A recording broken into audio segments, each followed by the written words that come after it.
when no one thought it was possible to unlock the potential in the oil sands.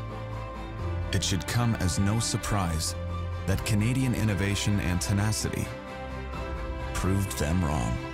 For more than 50 years, the energy industry has been commercially developing one of the largest petroleum reserves on the planet, the Alberta oil sands.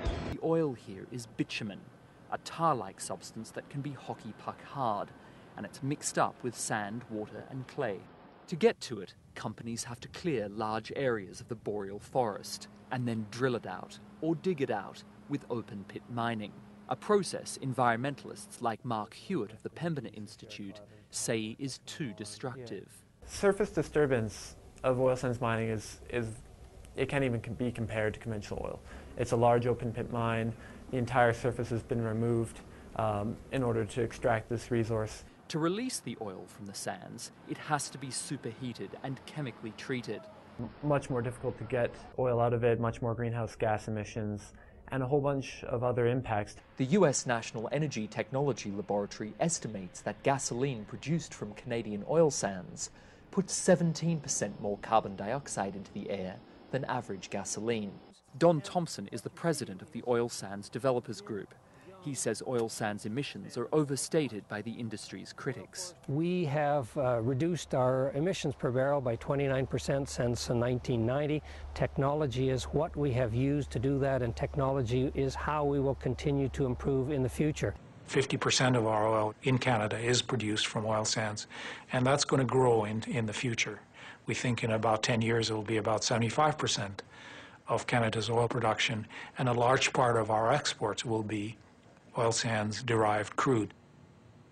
Cumulatively, we know that we're going to see, say, 3 million barrels of oil sands production. So what does that look like for the carrying capacity of the ecosystem, and setting the thresholds to say, okay, we can only manage this much air pollution in this region, and capping the air pollution so that we maintain good air quality, capping the amount of fresh water that can be used so that we have a sustained and healthy ecosystem, river system for now and in the future.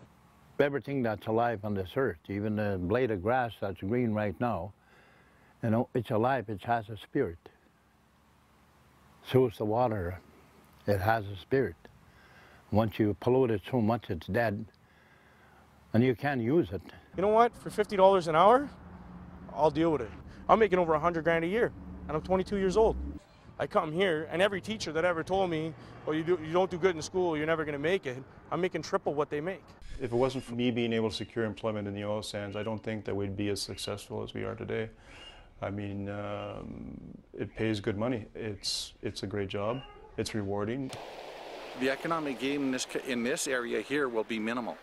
We've looked at it from a business perspective, and the people they hire at the beginning of the line are going to be working at the end of the line.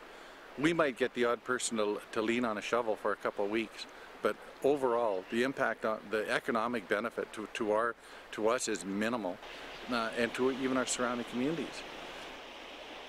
This river here is the economic, cultural driver of our people. This is our only chance at A, surviving, and B, rebuilding our culture, and rebuilding the whole economic engine of this area is based on this water.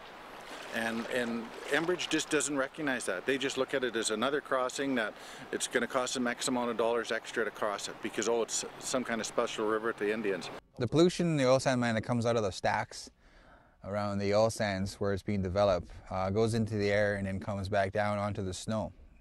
And then when the snow melts in the springtime in the runoff, it gets into the rivers, into the streams. Mercury believes the pollutants then contaminate local food sources. Right now, no one's really sure, but everyone and our elders believe that it's from the tar sands. This whitefish, as you can see, has a pretty severe spinal deformity. David Schindler has been studying the impact of oil sands production in the Athabasca River. This one has a big tumor on its back. And what about this big guy over here? This big whitefish has some mouth and eye deformities. And these, again, are quite common. There is a growing environmental movement, not only within Alberta, but internationally, that are interested specifically in oil sands development. And I actually welcome that because I myself feel quite affiliated with them. I do work for the department. I'm very passionate about protecting our air, land, and water. Is there room for improvement? Do we need critiques by people throughout Canada and the world? Yes, of course. It's what keeps us on our toes. It's what keeps us constantly reevaluating and looking for better ways of doing our business. I think it's because Albertans are so ready to take the stage, you know, and say, here's our plan. Throw rocks at us, if you will. It's only going to make us better. I just heard that every few minutes they have to make these sounds that sound like gunshots because otherwise, you know, flocks of birds and geese and ducks will try to land in there and die. The company says the birds landed on the southwest corner of the pond, many covered in bitumen and forced to be killed. In all, 230 have been euthanized, dozens of others being cleaned up and their health assessed on site. It's haunted us, and we look forward to moving on and to make every effort to prevent it from happening again. There's absolutely nothing ethical about something that is poisonous to the land. Celebs are sheep. All it takes is one of them to find an anti-consumptive cause, and they fall in line like drugged-out dominoes. Funny how actors never cared during those lean years when they focused only on making it big and making bank. Back then, oil got them to every audition. Now famous, their brains stunted in adolescent romanticism. They embrace causes like their Fendi bags made of coke. Which is why this recession's gotta end. These actors have to find work again just to shut their damn faces. Standing side by side, First Nations leaders, James Cameron told reporters what he thinks now of what he once called Alberta's black eye. It will be a curse if it's not managed properly.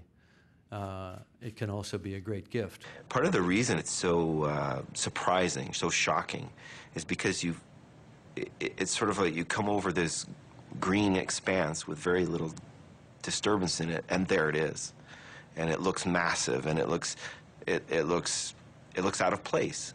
That said, the total footprint for mines themselves, which look so drastic, is actually small, 1% of Alberta's forested area.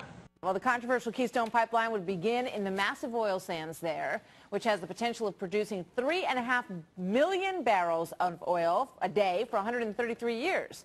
The 1,700-mile project would end down at the Texas Gulf Coast. You can follow the line down there and see. Despite the oil windfall, environmentalists have made stopping this pipeline a top priority. Our elected representatives should be representing us! It's the latest show of opposition to a pipeline that's future is as clouded as ever. Opinions like this spreading across the province. Polls now show the majority of British Columbians are against the pipeline, leading some to suggest it could be sinking fast. The longer this process has gone on, the more British Columbians are less convinced of its benefits, and the more they're against the project, and that's where we are today. This makes sense. The State Department said as much on all levels, should go forward. We think it's still going to.